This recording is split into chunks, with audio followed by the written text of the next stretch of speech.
Assalamu alaikum and very warm welcome to everyone. Thank you for joining us in today's session. My name is Shakir Zainal and I am the head of Mohammed bin Rashid Innovation Fund, joining you for yet another insightful innovation journey session where we bring your conversation with the brightest mind from the entrepreneurial ecosystem, dive into their experience, which we hope helps others to learn how to accelerate their growth and maximize impact. This session will run for a maximum of 45 minutes, of which the first 30 minutes are usually allocated for the main discussion, followed by Q&A session. Please type your question in the comment section and we will do our best to pose as many of them as we can with today's guest during the Q&A.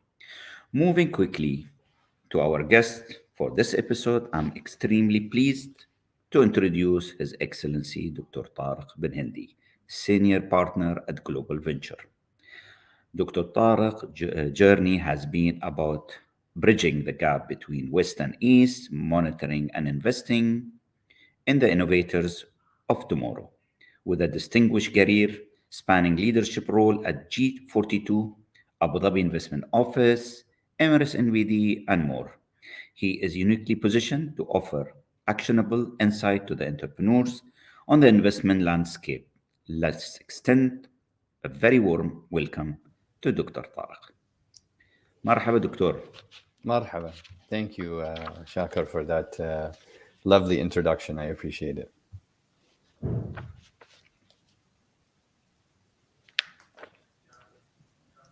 I hope that everybody can hear me. It's my pleasure to be here talking to all of you. I'm very excited about... technical issue. Let me... Yeah, Doctor, can you hear us? Yes, I can hear you. Can you hear me? Fantastic. There we go. Yes, we can hear you. Welcome, Habibi. Thank you, sir. So let's start. Let's start maybe at the beginning, from the beginning of your educated as some of the world renewed-owned institution to your current role at the Global Venture. Could you take us through the key moment in your journey into the world of investment and finance, and particularly what led you back to UAE? Yeah.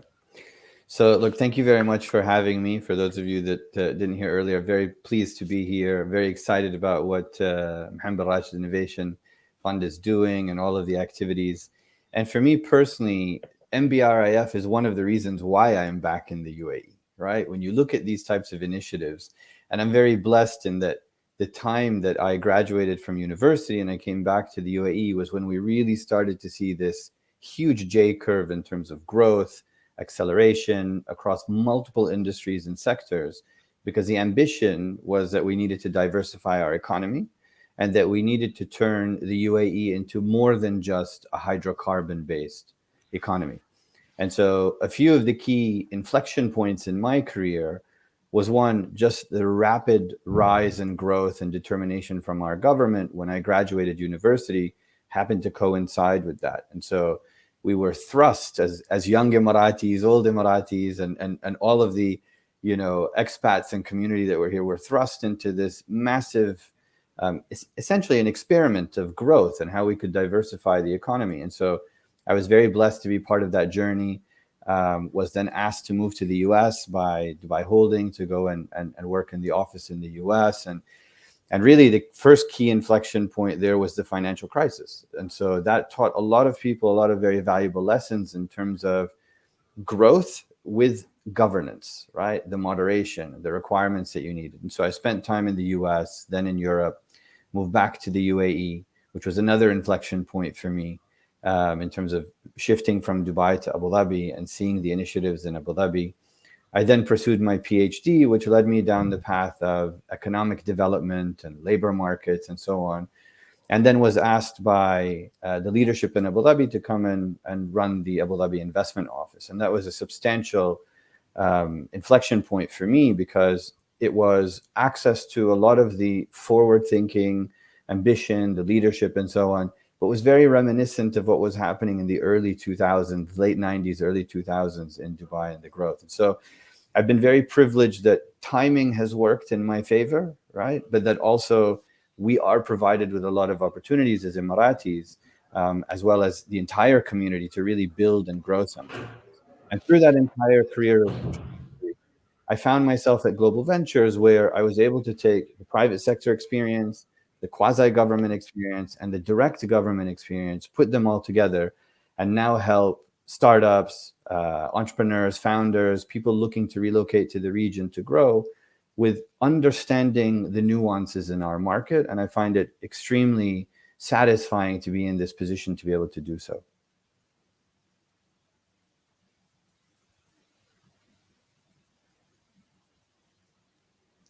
Khoy Shakir, you're muted, I think. I can't hear you. Yeah, yeah. So thank you, Doctor. So through your illustrious career spanning almost 2 decades, mashallah, how have you seen the region evolve when it comes to venture capital, risk appetite? You know, I mean, there's a lot of indicators there, but there is a particular change that stand out in your mind. Yeah. There is, and I think a lot of it stems from two aspects. One is this push for diversification. You can't diversify purely with large corporates and large entities, right? You need thought leadership, you need ideas, you need knowledge transfer, and you get a lot of that from the entrepreneurial ecosystem. So that's one key driver. The other is that we believe that there is a lot of intellectualism, a lot of knowledge that is in this region. And when I say the region, I mean the wider region. So Africa, the Middle East, the global South, essentially, right? Where we believe that a lot of the talent and the brain drain that has left and gone abroad is now returning for various reasons, right? And so we're seeing that there's a lot of momentum on that side. And the push here from the government across multiple governments in the region, at least here in the GCC, is that we want to attract the best talent. We want to make sure that we help them with everything that they require to call this home for more than the 3 to 5 year cycle that typically expats have when they move to different countries. And so that's why a lot of the initiatives that have launched recently revolve around that, right? Long-term residency. How do you provide the right opportunity? How do you provide the right exposure? And so we've been seeing that quite a bit now. And so when you put those two things together, right? Knowledge transfer, innovation, drive, really kind of pivoting our large infrastructure that we have here to be more tech savvy with this need for the actual knowledge to come back or to be retained, we see that those two things are quite symbiotic and have worked very well in the short, medium, and long term. Great. So, we at MBRIF, we work with many innovators who want to set up and grow their business in UAE, and regulation, infrastructure, funding. These are, challenges entrepreneurs have to contend with it. In your opinion, what does the UAE get right, and what can it improve, and when it comes to these three facts? Yeah. So look, I think the one large frustration that a lot of people have in the region, I mean, if you look at the UAE, for example, is like the number of regulators, right? So that's a comment that comes up consistently in feedback, right? Is that you have regulators in Dubai and Abu Dhabi at the federal level, so on and so forth, right? What we are starting to see now is a more streamlined approach and at least a clear distinction between what each regulator does, as well as the difference between onshore, offshore programs. And so, for example, you see in Abu Dhabi what the ADGM is doing in terms of its legal jurisdiction applying onshore in Abu Dhabi, I think was a very big move. So if you set up in ADGM or you set up in Abu Dhabi, the rule of law applies across both as to where the jurisdiction is that you have your office based. And the only way that we can do this is through an iterative process, right? The consultative nature of how our regulators work here. Again, people have this perception that regulation is meant to say no, and then you work backwards from no to maybe a yes. We actually don't have that approach here. A lot of the times it's, yes, we want to do it, but we need to understand vis-a-vis what our market requires, but then also what international best practice is in terms of the flow of capital, right? So we have to make sure that we're not creating regulation in isolation, but that we're creating regulation that helps our ecosystem and that plugs into what the wider global regulatory framework looks like. And that is different based on the sectors, right? If you're in the financial services industry, it's much more regulated than if you go into the agricultural technology sector, right? And so we are starting to see a lot more of that consultation, both internationally into the region, but also within the region, which is very helpful. And then all of that feeds into then the capital, right? You brought up an interesting word, Akhuy Shakar, on people being frustrated about capital, but then on the risk side of things, right? Risk is relative. I say this to a lot of people. It's like, our region generally has always been viewed as a high risk region for various reasons. But if you look at the growth, if you look at the continuity, at least in the Gulf, right? If we look at the Gulf, it's been very steady. It's been very, over a 10, 15, 20-year period, it's been quite a substantial growth in this market, a lot of diversification. The fundamentals really haven't changed. It's a very young population. 60% of the population is under the age of 30. You have a relatively high spending power. You have a lot of framework that is being rebuilt and redeveloped and introduced. And so we think that the opportunity is still here, that there's a lot of room for growth, but that people need to understand that when you operate in the UAE, it's very different to operating in the kingdom, to Kuwait, Bahrain, and other markets. So people, when they say we're coming to the Middle East, you have to really try to explain to them that these are slightly different markets. The risks are slightly different, but the ambitions are very similar. And so I actually take it as an opportunity, right? I really do.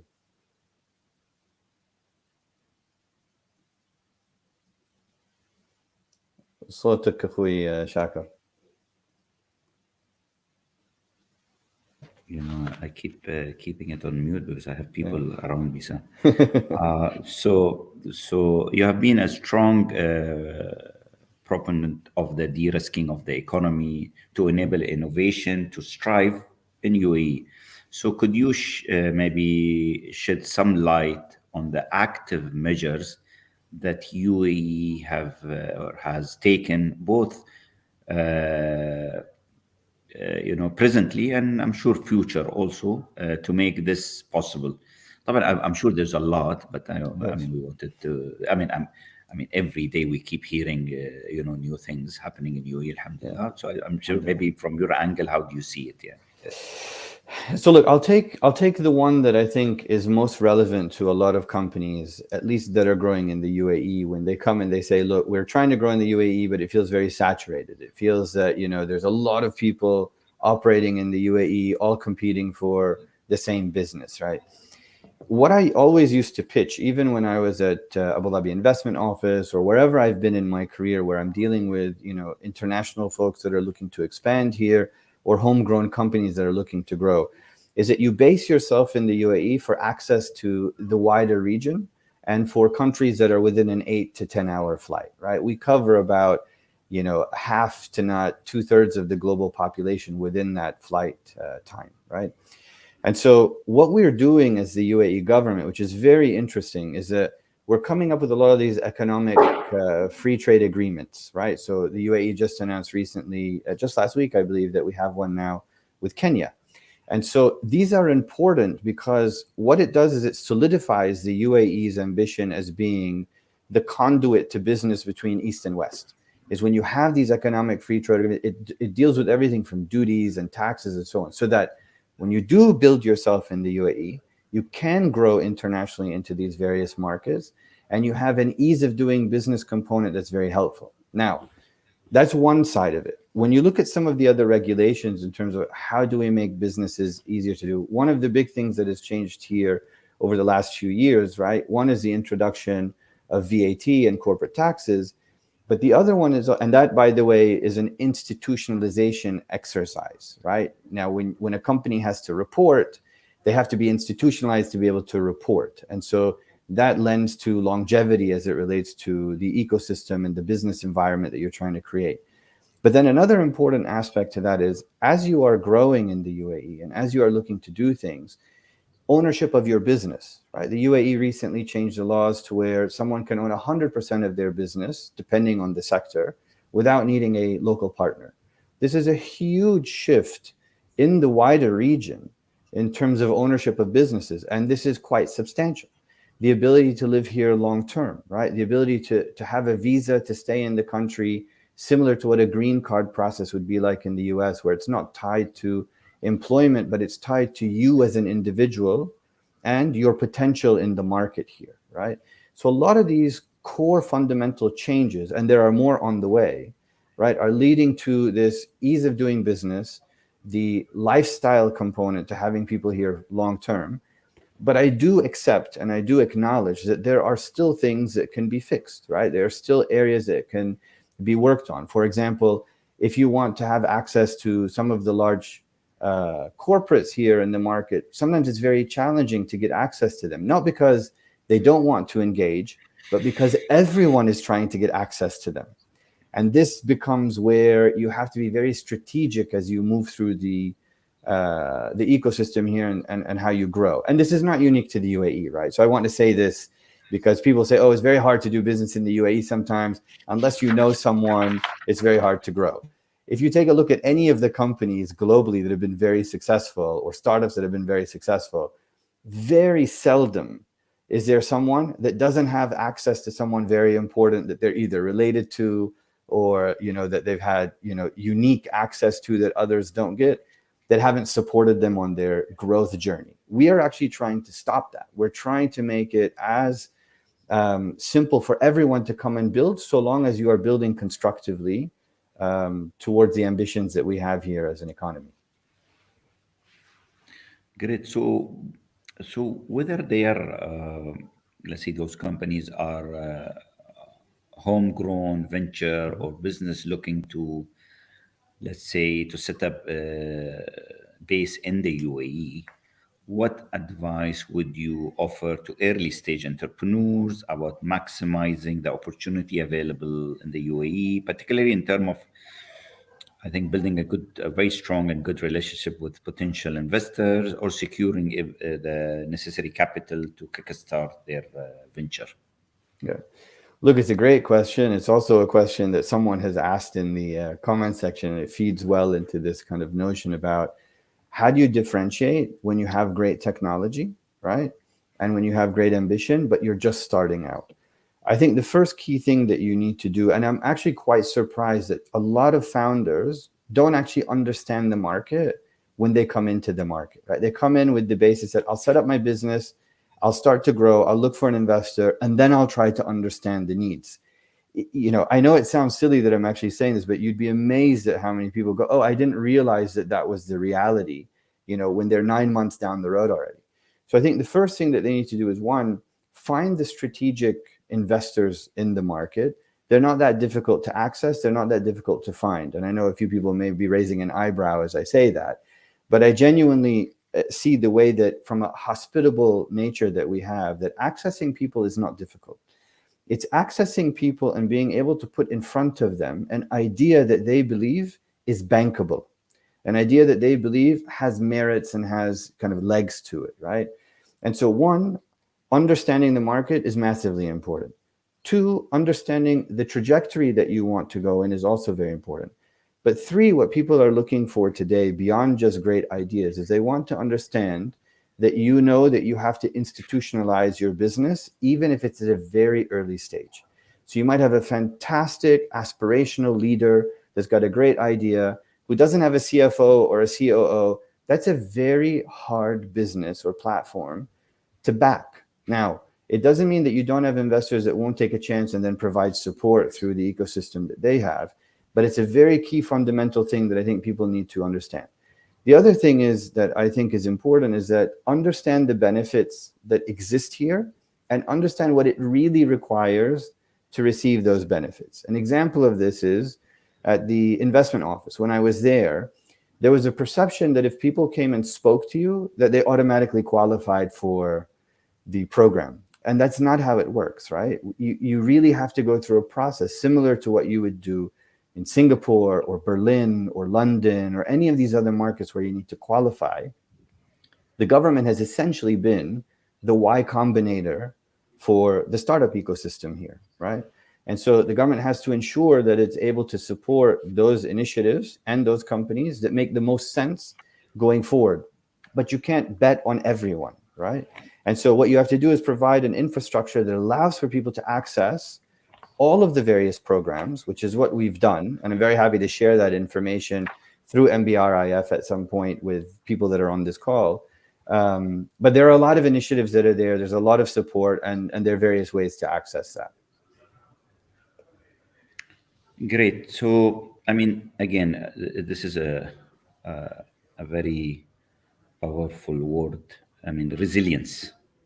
I mean, I've been talking to my team about the resilience. I've been talking to a lot of entrepreneurs about resilience. So, again, it's a very crucial sheet that the both economics and entrepreneurs must,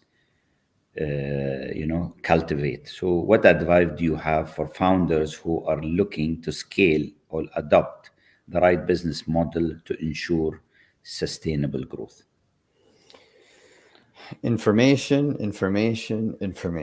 right? A lot of people say it's data. I agree that data is important. It's very important. But you can have a lot of data and not know what to do with it, and it really becomes useless if you're not doing the right things with data.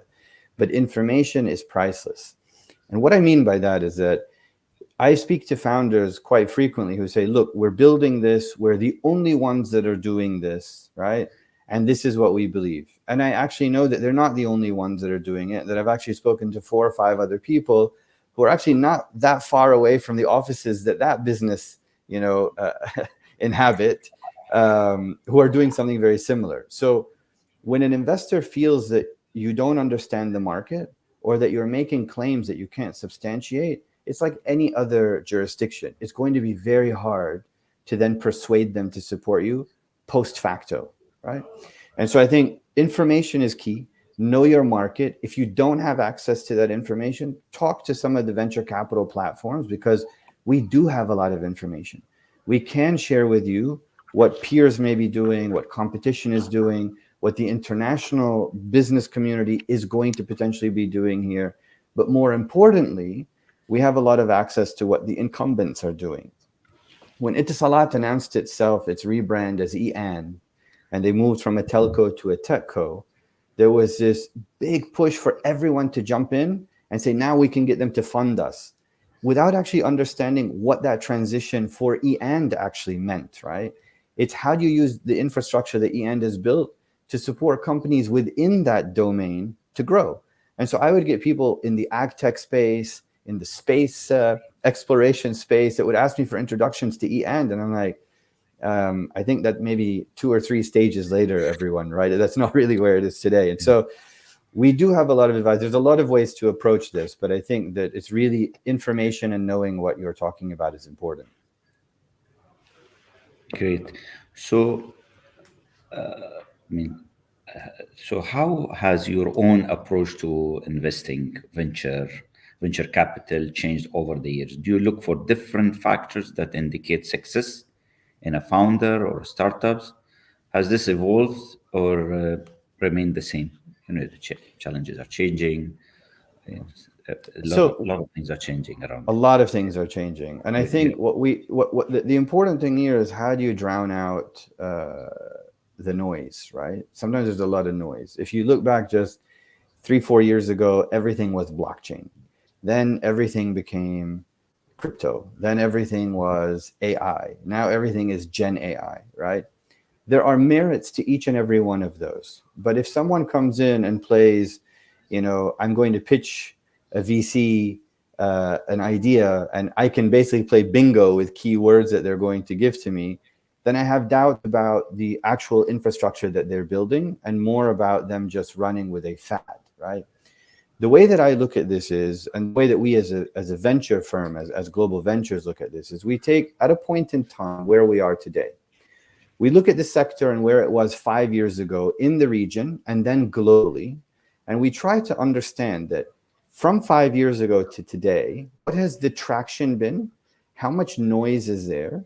And for the next 5 years, is there enough upside in terms of growth, but also maturity, that we believe that we can invest in that upside, right? That's a very key differentiator. So when I talk to a founder that comes in and says, look, here's what it is that I'm building in the financial services space on technology, And this is where the industry was 5, 10 years ago, where they are today, and where I believe is going to be 5 to 10 years from now. Now they have my attention, right? It's not the buzzwords, it's not the acronyms, it's not the AI, this, that, and the other. It's about actually understanding that they're coming in, they want to be disruptive, but in a constructive manner to the incumbents that are in the market. And what I mean by that is that if an entrepreneur comes to me and says, I'm going to build the next neobank and it's going to disrupt all of the banking ecosystem here, I'm like, guys, you clearly don't know how the market works. But if you come and you say, hey, by the way, there's a financial product that is not delivered here to the vast number of consumers through the banking sector because they don't have the tech infrastructure. I want to build that and introduce that into the banking sector. Now you have my attention. It means that you understand how the ecosystem works, right? So don't use too many of the buzzwords. Really understand where your sector and segment was 5, 10 years ago and how much upside there is left in that segment. And 3, really kind of focus on how you can be constructive to the ecosystem. Okay, I think maybe this is my final question before we move into the, I can see almost more than 100 people are watching us right now. There's a lot of questions, so I want to rush into those questions. But this is a question that I ask in every episode. So if you go back to any point of your journey, what would you do differently? I'm sure you're doing things differently every day, but Yeah, but there are some of them are very significant. Yeah. they are. I think one of the first things I would have done is I would have slept more. That's for sure, right? I mean, so like preservation of quality of life over the long term is an important one. But I think from a career point of view, what I probably would have done is I would have moved into the private sector maybe much sooner, right?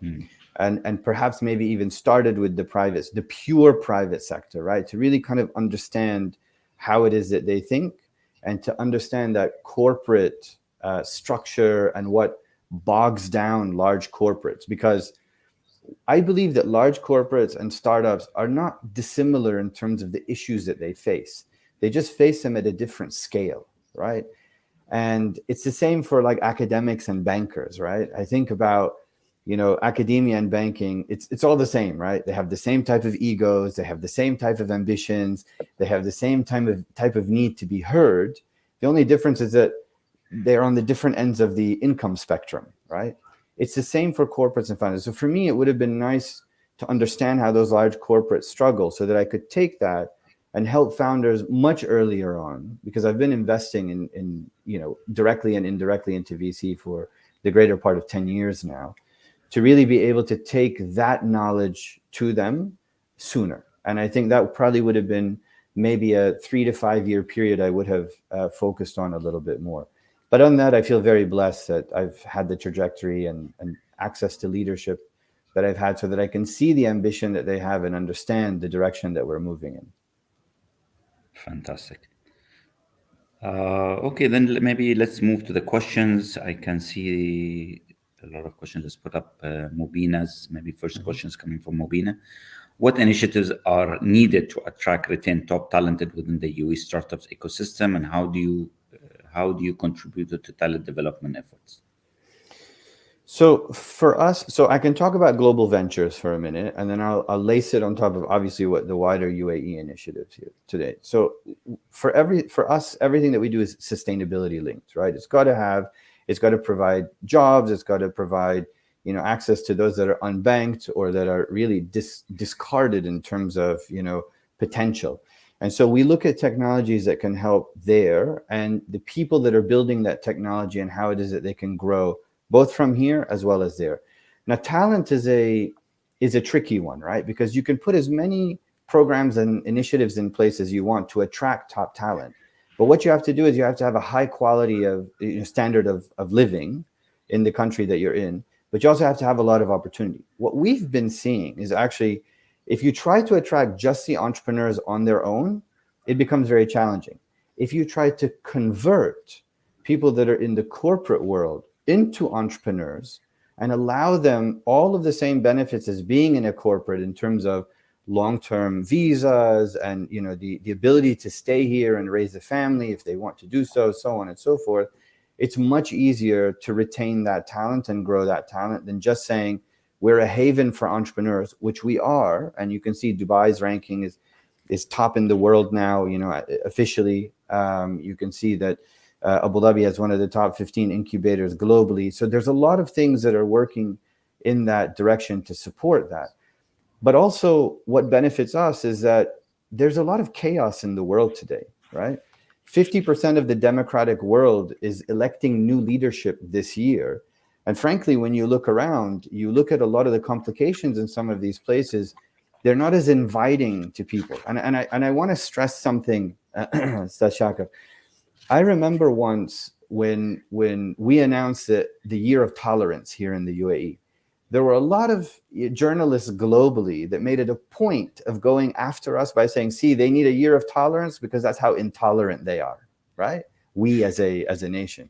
If you fast forward to where we are today and you look at the population growth here, the diversity that we have, so on, and you look at the narrative coming out of the countries that were criticizing us, it's very easy to see where the tolerance actually is and where the intolerance exists. And so I think we've done a lot from a standard of living point of view, from a safety point of view, quality of life, economic opportunity point of view, that is self-perpetuating today, and talent is coming here. When they come here and they decide they want to change jobs, there's other things for them to do here. They don't have to leave. That system has changed now, right? They don't have to go. And so I think that that's been a big fundamental shift in terms of how we have approached the attraction of talent, the retention of talent, and how talent chooses to pivot across the career chain as they decide they want to pursue new opportunities. Great. Let's go to the maybe next one is from Sumaya. A recent study issued in early 2024 showed that the investment to female founders stands at about 0.47 in MENA. What's your Excellency point of view? So I'd love to know where the study came from. I can tell you our portfolio at Global Ventures, and I look at my peers at MEVP and Beko and a few other platforms. I mean, we at Global Ventures, it's touching 40% as founders or co-founders that are female across Africa, the MENA region, as well as Pakistan, right? So we see that. We're approached by a lot of founders that are female founders. We provide a lot of various incentives and initiatives for them just as a platform ourselves, right? So I'd love to see where this is coming from, because that actually doesn't marry up with some of the data that I have seen through our portfolio, through our peers' portfolios, but also in the wider ecosystem. Now, one other thing I'll add is that there are natural reasons why sometimes you see this discrepancy between male founders and female founders. A lot of times it's because the time required to build and run a business is quite substantial, and you do have more traditional family structures here than you would necessarily in other places, but it's changing, right? The other thing I would say is that the UAE, for example, has introduced a lot of various policies recently around women on boards, around how you hire, around the initiatives around women empowerment, about women in AI. We're seeing a lot of these different initiatives that you don't even have in other, in Western countries in terms of initiatives, right? So it's definitely an area that we are looking to improve. We are consistently looking at how it is that we can support female founders directly, or companies that are helping women entrepreneurs and women small business owners and women in villages that want to produce and manufacture local goods, with having access to finance or access to logistics or distribution or whatever it may be. So whether it's direct or indirect, we are looking at ways to remedy this. But frankly, I think there's a lot more that can be done. And I think our government is very aware of that, and they're doing a lot of initiatives to make sure that that's changed, right? Yeah, we'll go to Austin.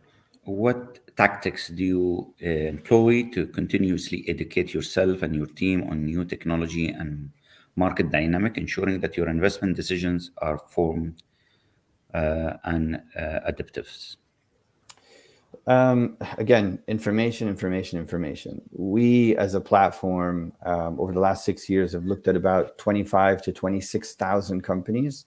I know that sounds improbable, but the way that we do it is we auto screen this. We have an AI platform that we use that helps us to pull data and scrape data on the internet and through communications that we have with across Africa, the Middle East, and Pakistan, and other markets, so that we understand who's building what stage they're at, and what they're doing, right? And so we've then from that taken a percentage where we have taken it a step further in terms of assessing the technology. We use third-party companies sometimes to help us on that due diligence so that we understand what stage that tech is and how does it compare to international peers or international businesses. And then from that, so if you take the 26,000 company world that we have looked at directly and indirectly, and you feed it down to what we've made about 60 investments into companies, right? And that has been a function of understanding where the tech is it unique? Does it have global applicability? Because if it doesn't have global applicability and you're only building it for a single institution in a single country, it's very hard to bank that and grow it long term. And so if I look at our portfolio today, we have about 50% of the portfolio is generating the majority of their revenue from outside of the region that they operate, not just the country, but the region that they operate. And this is showing that great tech is being built here in the region, and that we're able to keep people here and attract great talent to continue to build from here. So it's all about information and partnerships. We have to have those partnerships. So we have a question from Shahira. What role do you see emerging technologies such as AI, blockchain, and LOTs playing in the future growth of startups in the UAE? So again, I was talking about the acronym bingo earlier, and I was, half joking, half not joking. I think that we as the UAE have decided we want to be a global leader on AI, on blockchain, on any technology that is disruptive to the status quo, but that is beneficial for humanity, right? And so we have built a lot of institutions around that. We've introduced regulations around making it simpler and also having access to best-in-class governance to be able to do these things. Because the one thing you don't want to do is become the test bed for innovation that every country that you work very closely with doesn't agree with, in terms of particularly on the financial services side, right? So you have to be very careful with what you'll incubate and help grow with what it is that may be too disruptive for the global order too soon. But what we're seeing is that the constant communication between regulators across jurisdictions is helping to change this narrative. So I do believe that the UAE is very forward in terms of the tech that we use. I mean, you really don't have to visit a location anymore to do anything. Everything's done from your smart device today, right? So we've simplified those processes as much as we can, It's only when there's a complication, and those complications are minimal, that you realize that you still have room to improve on how the process is done when there's a complication. So we're continuously evolving. You see that every strategy that we come out with as the UAE is always about how do we incorporate technology and how do we remove the necessity for human error to occur if you have too many stages of people interference in a process. And that, I believe, is where we're moving forward. The introduction of Mohammed bin Zayed University of AI, for example, was a huge statement. The first university dedicated to AI in the world. And some of the brain power that exists at that university is world class.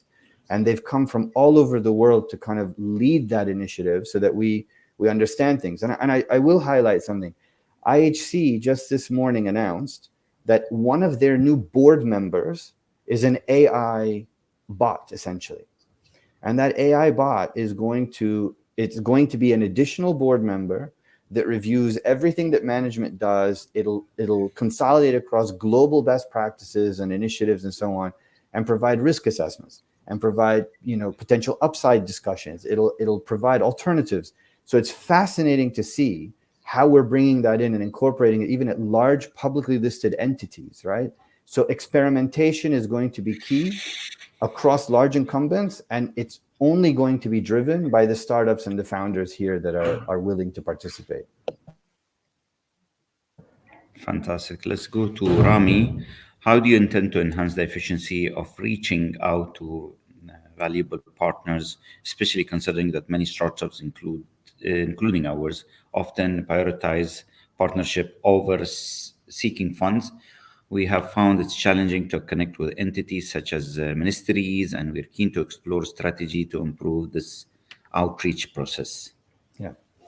So look, naturally, you're going to have different stages of evolution of different ministries, right? The Ministry of Economy is going to operate very differently to the Ministry of, social justice, for example, right? So I think that it's a question here today of what do you need the ministry for, right? The ministry is meant to be there to help facilitate things, right? They're not there to actually be a business partner per se, right? And so what I find is when I'm asked typically from companies to say, look, I want an introduction to the Ministry of Education, I ask why, and they say, well, I need this approval. And I'm like, but why do you need that approval, right?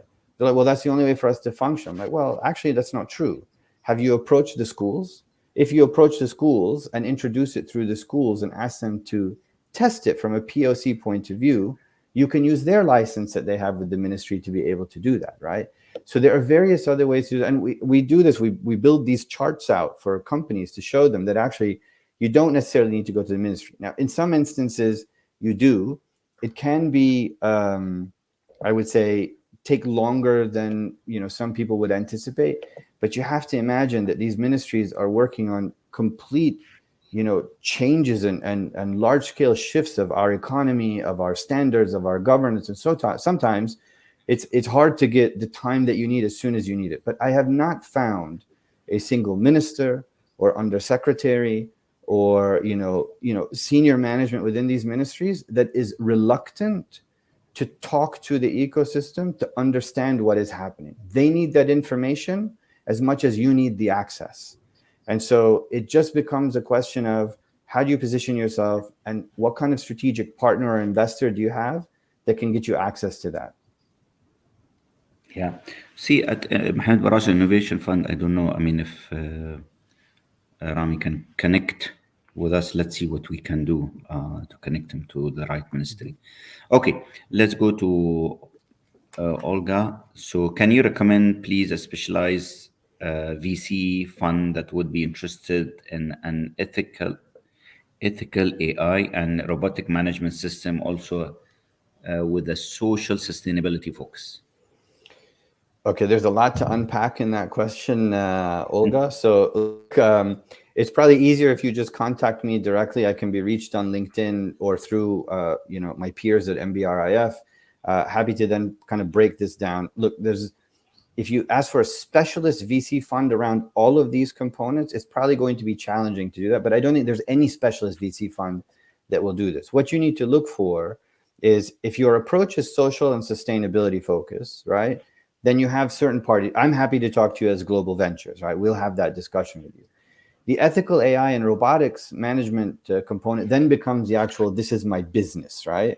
So you have the input, the output, and the outcome, right? And so happy to kind of walk you through that separately because I don't think we have enough time to go through that right now. So please do reach out directly. Yeah, I think we have one more, maybe the last one for today. In your experience, how different are the things public, public, private companies, ADQs, Mobala looks for, and what private VC invest in?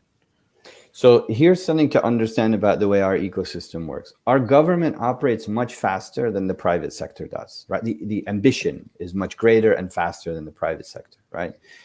And so what happens is the government tends to be the catalyst, the initiator of many programs to help build up confidence in the private sector and then hand over to the private sector. So for example, when I was at Audio, we were looking to support companies across multiple sectors, right? So we picked the various sectors we were focused on as the Abu Dhabi government, and we funded them and we helped support that. Now, what that did was it provided the quasi-government sector companies and say, okay, the government is backing this. Let's go in as well as partners and let's see what what this is about, right? Let's test the waters.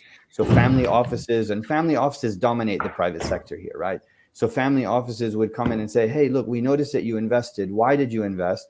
Is there room for us to come in? Because this actually makes sense for our family office. So the government leads those initiatives.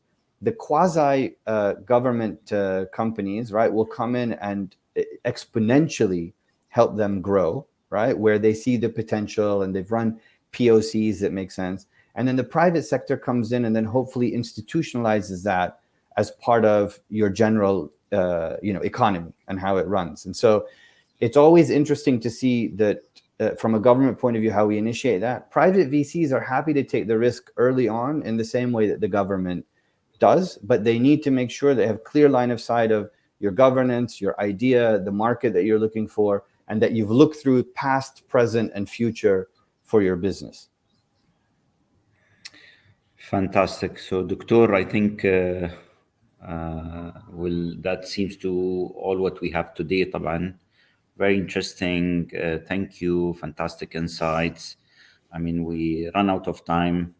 But again, we still have a lot of questions. Unfortunately, we couldn't take all of them.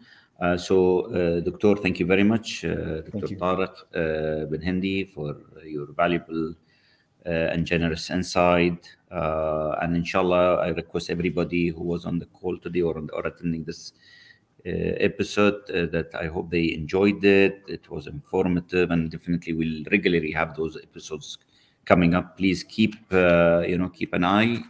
Until next time, thank you very much, Dr. Shukran. Thank you, everyone.